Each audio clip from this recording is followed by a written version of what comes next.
Yo, what's going on, guys? I'm Judah, and let's see what's cooking on the griddle. Today I have Liz, who is the vice president of the Dungeons and Dragons Club here at Kane University. Welcome to the griddle, Liz. Thank you so much for having me. All right, let's not waste any time. What was your inspiration for the Dungeons and Dragons Club? Well, the inspiration for the Dungeons and Dragons Club is definitely get a group of people who has creative imagination and storytelling, or even people who have great writing skills, get together, tell a story around the table, and play, roll some dice, and have some fun memories. That's awesome. I feel like that's exactly what this university needs, just some creativity and community, different varieties as well. I want to go ahead and move on to how is Dungeons and Dragons, how the game, sorry, Dungeons and Dragons actually works. How do you play a game like this? What kind of game is it? So Dungeons and Dragons is a tabletop role-playing game, so TTRPG, that's what it's called. And basically it's a group of friends, anyone that you probably just met, and there is a game master and there are players. And the game master is pretty much the storyteller, the referee, the one that check-ins with the rules, even though you can be very creative in what you do. And then the player's job is to make a character for that story. Pretty much, you think of it as a novel that you are currently writing. Like it's always in the works, everything is always changing, or even a show. Yeah, I was just about to compare it to a TV show as well. It's like Yeah. episodes are constantly coming. It's really fun. When you role play, it's almost like you make your own character. You have to play as somebody else. You put yourself in their shoes, kind of. Is what you're saying? Yes, definitely. And it doesn't have to be something off of the TV show that you know. It's something that you want to explore as a character. You can be like one of the classes is like a fighter. Let's say you want to make a name for yourself. That can be a goal for that character. Yeah. It gives you the great creativity to definitely step in somebody else's shoes that you never met before. Oh, okay. So it's kind of like it's like making a character like playing a video game almost, but without the video and without the controller and without like everything else that goes into a video game, of course. Yes, but definitely. you know what I mean? Definitely one of the Yeah. most known video games, Baldur's Gate 3, is actually really close to Dungeons and Dragons. Even though in the game it's behind the screen, you're still making a character, you're still going with your own story, but instead of the game giving you prompts, you have more creativity and more choices. I like to think of it as a tree with roots. So you come up with a main goal, but you can still explore other paths, and then still shift back to like the main goal. So let's say the main goal is to defeat like a mad mage, or and then maybe you want to venture off a little bit, maybe go on like a little mini arc on something else. It's really cool. There's a lot of different avenues you could take in just one little story. That's amazing. Tell me a little bit more about yourself though. Like, what are your responsibilities as a vice president of the Dungeons and Dragons Club? Well, my responsibility is definitely overlooking like day-to-day operations, definitely checking in with a lot of the game masters and the club as a whole, helping out the announcements, and definitely checking in with everybody else on the e-board. Mostly we like to work as a collab team and not really think about our positions, because like Dungeons and Dragons, we like to work together. So that's why I think about the e-board. We like to work together. We like to bounce ideas off of each other. Like we're running our own like lifelong semester game, and making sure that everyone's having an enjoyable time, especially that we have like 5 games running now, and we're checking on them, making sure everyone's enjoying it. And we're definitely coming up with like a lot more events coming up. We're bouncing ideas off each other for a lot of fun events. That sounds like a lot of work, but it sounds really fun as well. It sounds like a rewarding position. Are you guys hosting any games right now? Like, what's going on with that? Yes, so like I mentioned, we have 5 games going on. So right now we have a venturing into like the history, which is with magic. We have like a horror game going on. We have a cyberpunk inspired game as well. We also, we have a couple other ones. There's actually somebody who is doing Pathfinder. I think it's 2E that they're working on, which is also very interesting. That was like before D&D. And I believe there's another game with, yeah, I think those are 4 out of the 5. I can't remember them all. Yeah. That's really cool. How can I get started with playing a game of D&D? Like, do I host one myself, or do I have to join somebody else's? How can I get started with wanting to play? Well, to get started right now, so we have a Discord server. So let's say you want to run a game outside of the club, you can definitely ask people in the server if you want to, or just ask your friends, be like, hey, you want to play a game of Dungeons and Dragons, and and play around. So really the stepping stones of it is you definitely need a game master, and then if you are just starting out, 2 to 4 players is definitely the most recommended. But if you want a more like bigger group, 6 to 8 is definitely like more exciting, and you can do a lot more things with that. And you have to make your characters. You don't have to buy dice. You can always do things online, but a lot of people like to collect dice as well. Yeah. And you can pick there's plenty of books that has like pre-written like stories, or you can make your own, which is mostly like homebrew stuff. Oh, okay. That's amazing. That's awesome. I mean, now that we know what the game is, how do you feel about trying it out? Let's try it out. Yeah, definitely. Check us out after the break. We'll be playing the game.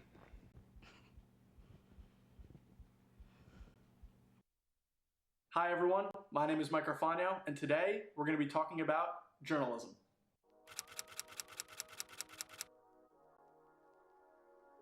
In today's world, it's more important than ever to have good news literacy.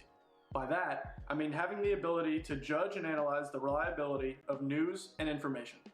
It's also important to sort through the facts to discover what the truth really is. In a world that is consumed by fake news, it's important to know what the truth is and where it is. The headline might be fake, the first paragraph might be fake. If writing isn't your strong suit, that's no problem at all. Here at Kane, journalists get the ability to practice and perfect their writing by working for the Tower for a total of 3 semesters. With different focuses like sports writing, feature writing, writing for the web, journalists have so many different options to choose from. So come check us out on the 4th floor of CAS.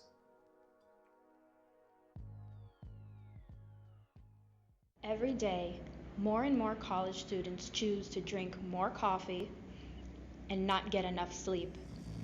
This results in them sleeping during class, in obscure places in public, and when they're trying to study. Make sure you get enough sleep. Don't always rely on coffee. Stairs. 4 out of 5 college students suffer from fear of stairs. Whether it be to the 1st floor, the 3rd, or the 6th, the fear is strong. But we need to stop this. We need to work together and conquer these stairs, step by step. So stop taking the elevator, take a deep breath, and take the first step to a new you. On a daily basis, we're met with many inconveniences, such as roadwork, traffic, or poorly written laws and regulations. Well, the solution is you. Yes, you. By visiting the website www.nj.gov/elections, you can find out information regarding the local politicians running in your area. It's up to us as a community to discuss the changes we would like to see happen by voting in our local election November 6th.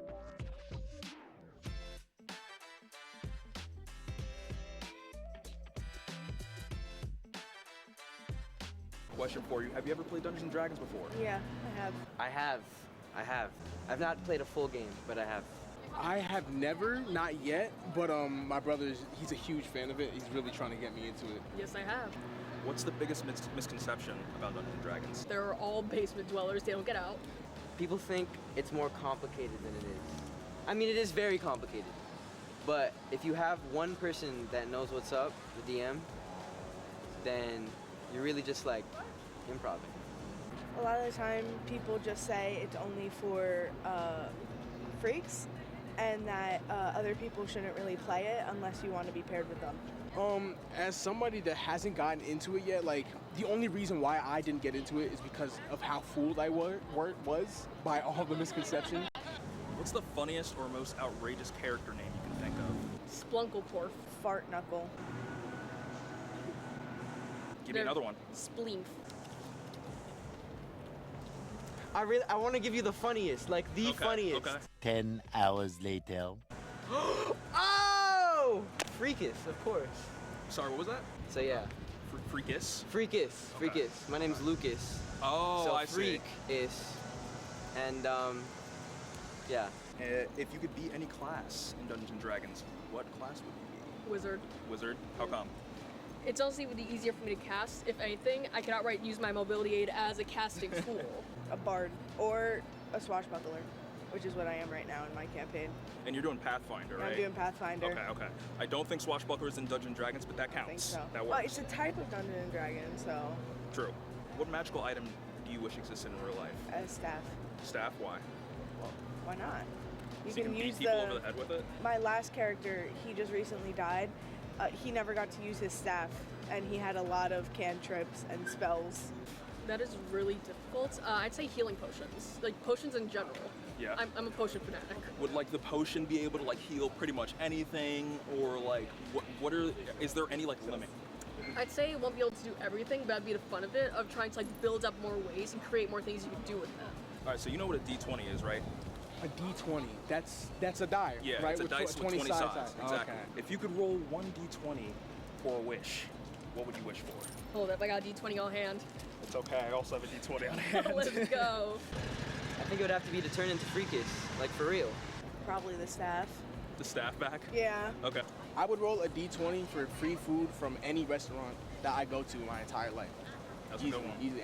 Any place I show up at, free food. I'd actually say like craft supplies, because I'm going to be starting a huge project soon to cosplay my first ever character for an event. Oh, shoot, that's awesome. Yeah. Oh gosh. And you're gonna roll to see if you get it. I'm gonna let you know if you get it or not, all right? Go ahead and roll and let's see what you get. All right. All right, here we go, y'all. 9. 9. Unfortunately, your wish will not No, come that was a true. 6. It's even worse.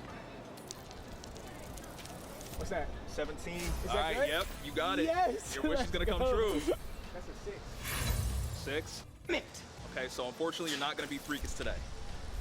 Let's see what it is. That one. Looks like that wish isn't coming true. No. I need a moment right now. Can we cut the cameras? Can we cut the cameras? Trick-or-treating is something very fun for kids. But it can turn scary for parents. After a night of trick-or-treating, be sure to check your child's candy for any sort of tampering. It could save their life.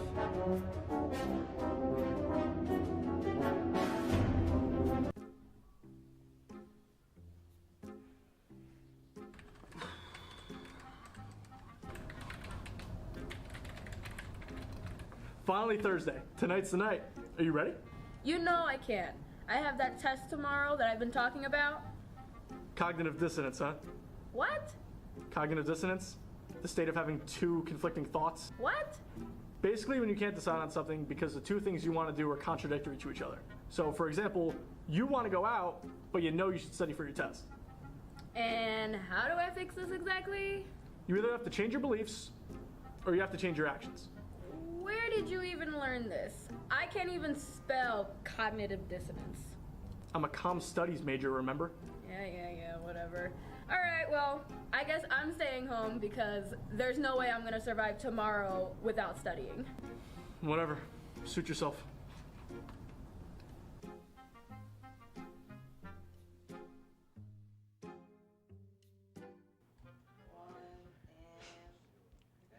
Welcome back to the Griddle. Previously, we learned about Dungeons & Dragons, and now we're going to try out a little demo. We have here a Dungeons & Dragons starter set that it's supposed to be meant for people that are just starting out the game. You can get them at hobby shops. And for me, somebody that hasn't tried the game yet, it'd be great to try it now. So why don't we go ahead? You ready to start, Liz? Yes, definitely. All right, let's do it. Let's pull out the dice. Yeah, let's see what we got. You have a little scenario. So right now you are a level 1 fighter. I'm a level 1 fighter. Yes, you're a level 1 fighter. You have a longsword. So fun little fact about longsword is that you can actually hit something one-handed or two-handed. Or two, okay. Yes, it's definitely cool. Definitely like damage increases. So right now you are like walking in a forest. It's a little spooky. There's a little bit of fog. Spooky forest, fog. Okay. Yeah, you're in there, and you start to hear a little bit of sounds coming from the forest, and a zombie emerges. Okay. So with that, since a zombie is coming to attack you, we're gonna roll for initiative. So basically, you roll a d20, which is this lovely dice right here. This one, yeah. and we'll add 2 to that. So you have like a +2 to Dex. Okay. So yeah, let's see what you get. And this will determine whether or not I hit it or like try to This is attack to it? see who goes first. Okay. And then I have to roll for the zombie afterwards. Let's see.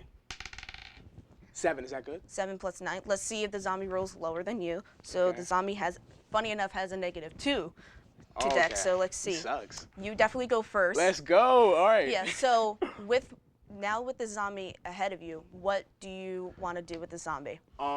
See, I want to go in there, just all hands in, a full-on attack. I want to kill him one shot. All right. Can I do 2-hand for this Yes, one? definitely. All So right. with the 2-handed, the damage will be a 1d10. But first, we have to see if you hit. So let's say your strength is like your largest stat. So let's say you have like a +3 to strength. So roll a d20. Okay. And you add 3 to that, and that is going to determine if you hit their armor class. So with armor class, you have to make sure you meet it or beat it. If you don't, then it's a miss. So let's see if you hit them. right, Let's see. Let's see. Oh, it fell on the ground, Oh, but it's an 11. Yeah, that hits. And I add how much to that? It'll be a +3, so Oh, that okay, is a so total of 14. So that's great. You definitely hit them. That's so a hit. now you get hit with your weapon. So it'll be a D10. So let's look for the dice. This will be a D10. There's too many dice. So you roll this for your damage, and you add 3 to that. So it'll be 1D10 plus 3. All right, let's try it. Let's see how much you do. 6. That's a 6? Okay. So +3, that'll be a 9. All right, yeah, that was definitely hit. So like, how do you wound this zombie? How do I wound this? Yeah, I didn't kill it completely. No, right? not yet, but Not it is yet. hurt. It's definitely hurt. Okay. I want to go for its mobility. I want to get his legs first. I want to Awesome. get him on the ground. So like knees maybe, whatever Yeah, would drop him. you definitely sliced it at the knees. So now it's the zombie's turn. Okay. So now he's gonna go. So he is just gonna try and just attack you with a slam. So I'm gonna roll a d20. So that'll be a 9, and it'll be a +3. So that's 11. So let's say your armor class is a 14. That wouldn't hit. So if he rolled a 14, that will hit. So with that, he misses you. You sidestep as it try to get you from your claws. Okay. Now it's back to your turn. Let's see what you're gonna do to kill the zombie. All right. So he slashed. I did a sidestep, and now I have his leg slashed. He already can't move much. Yeah, he's definitely limping. Let's go for an upper body attack. Let me get a finisher. I want to go for the head. Yeah, Let's go definitely for the roll head. to attack. So just remember, you have a +3 to this. Got a +3 to this. D20 again? Yes. Okay. Here we go. 3. Oh no! Got 6.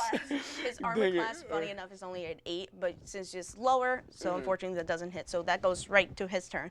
So Okay. let's see if he is able to attack you. I rolled a 2. Yeah. Nope. All right, it's back Oh, to man, you. it's gonna be back and You're forth, like I feel dodging it. back and forth with this right now. Yeah. All right, we're going for the head again. We want to finish him off. Let's see what we can get. Come on. Lucky. Oh, Oh. on the floor. A 3 again. Oh my god. I mean, that was man. kind of confident. I'll let you roll again. Roll again. All right, bet. That's another thing with like game masters. They will be a little nicer if it's cocked or something. 17. That 17 done. plus 3, that is a dirty 20. That is amazing. If you got a nat 20, it would have been so much better. Yeah. But yeah, you hit him. Go ahead, roll to hit him with the D10. Oh, with the D10. Yeah, All and right. then +3. Don't forget. Let's see. At 3. Give me something good. 4, 7. Yeah. How do you do this? How do you kill him? It might be cliche, but let's take off his head. We got to Alright, take yeah. off, we got to Yeah, take that's off like the zombie's classic head. thing. Yeah. Yeah, so yeah, with your longsword, you slice off his head pop up, and Yeah. the zombie is no more. So that is basically how combat is in Dungeons and Dragons. Imagine like 3 other people with you. You all are talking, and let's say there's like a horde of zombies, and you have to like fight them off. So this is how combat would look like. And I'm sure once you get more into the story, or like start from a beginning of the story, you get more invested as well. Yes. It feels way more intense. That's Yeah. and that alone was pretty fun as it is. Yeah, too. and as you progress in the stories, like right now you are level 1, you could get up to level 20, and you could do a lot of damage, and you could do a lot with the role play in this game. That's another thing with like Dungeons and Dragons. It gives you the creativity to pretty much put yourself in the story and kind of like escape reality for a moment and just put yourself in like a fantasy world or like a cyberpunk world or even a horror game. That's really sick. How do you I'm a little bit confused on how you determine which sided dice like the enemy uses. So it's always a 10 for attack. And Yes. 20 So for any roll in the game is based on a d20. So that's what you were rolling. So that's where you got your 17, the 2, and stuff. Yeah. Any other dice is basically anything for damage or any buffs or debuffs that can go in the game. So what you roll for the attack is basically if you can hit them. And then after that, if you do hit them, you roll your die, which was the d10. Let's say you want to hit the with, like I said earlier, longsword, you could do one-handed or two-handed. With the longsword, let's say you want to do one-handed, it will be 1d8. It won't be as effective, but at least it will still take some damage. There's also plenty of different types of damage types in the game too. So there's piercing, there's bludgeoning, there's also like elemental damage as well, like acid, poison, necrotic is another one, radiant, and there's many classes you can choose from. Like, yeah, so there's many classes you can choose from, and one of them is a fighter, which is the martial class. So they're more on the front lines of things. And there's also spellcasters as well. So you could be a wizard if you want to. You can have your spell book and cast a lot of spells.